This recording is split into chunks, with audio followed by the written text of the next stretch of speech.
Hey, welcome back for another complex combo with your girl, Sonia B. That's me. I haven't been on here in a while, and a lot is happening in the world around us. And for the most part, I was one who was not going to use this platform for any specific type of agenda. But as a mom to three black men,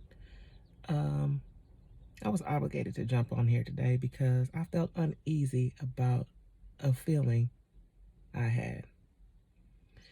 My sons rather, decided that today they would just drive to Napa. It's a beautiful day, get out and explore. And any other time, I wouldn't have a problem with this. But today especially, it bothered me. It didn't bother me because they wanted to take a drive. It bothered me because they were going to Napa. No purpose, no particular destination, just driving. But follow me.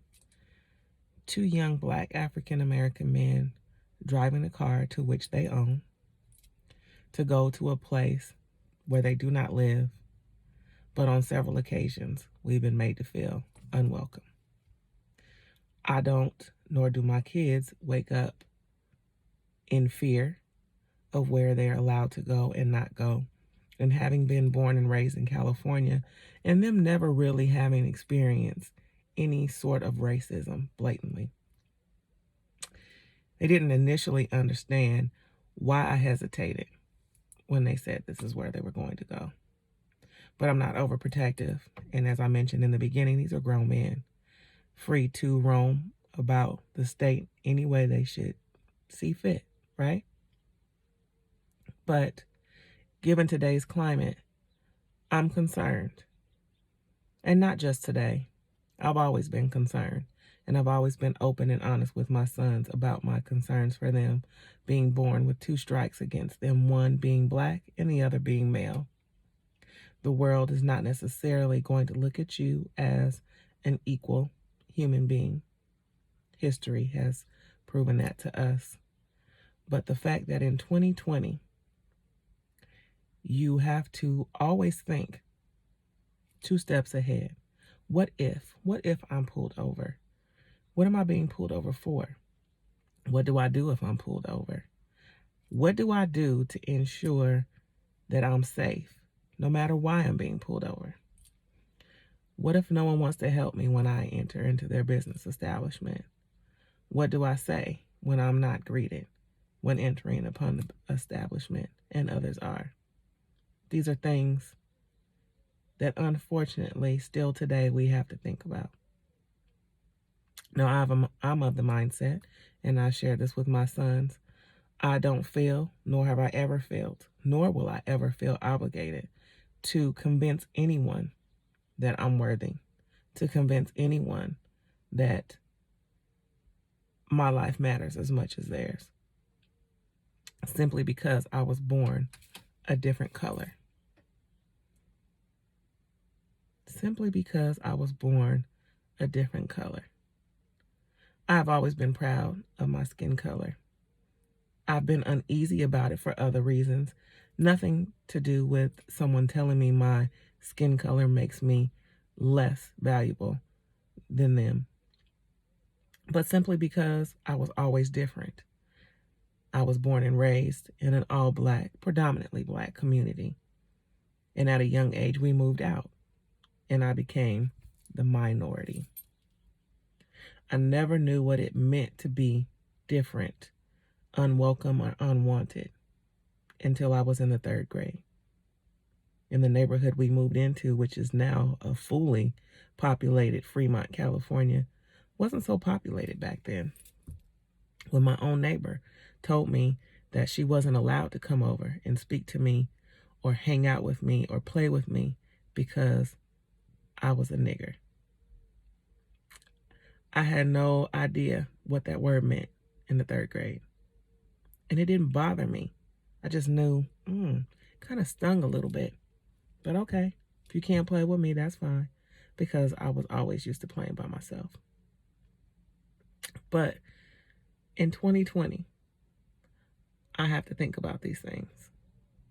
I have to think about, when I tell my sons all the time, be careful when you go out. That's just something that I naturally do. But be careful. Have a good time, but be careful. Why should a law-abiding citizen of any color, race, creed have to worry about their safety if they're going out to do nothing violent, nothing that would warrant breaking the law or being pulled over or arrested, but simply because you're not wanted? It's an uneasy feeling. I think about it all the time. But what I won't do is I will not beg anyone to see me as a person. I won't beg you to believe that I'm valuable when I know that I'm valuable myself. I won't explain to you the history of my people, whether I was personally a slave or not. I will not explain to you what history has chosen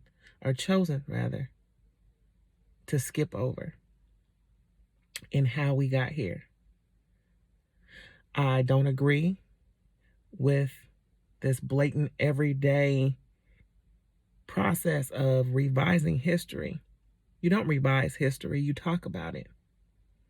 You talk about history in its entirety, the good, the bad, the ugly, and you move on. You do better.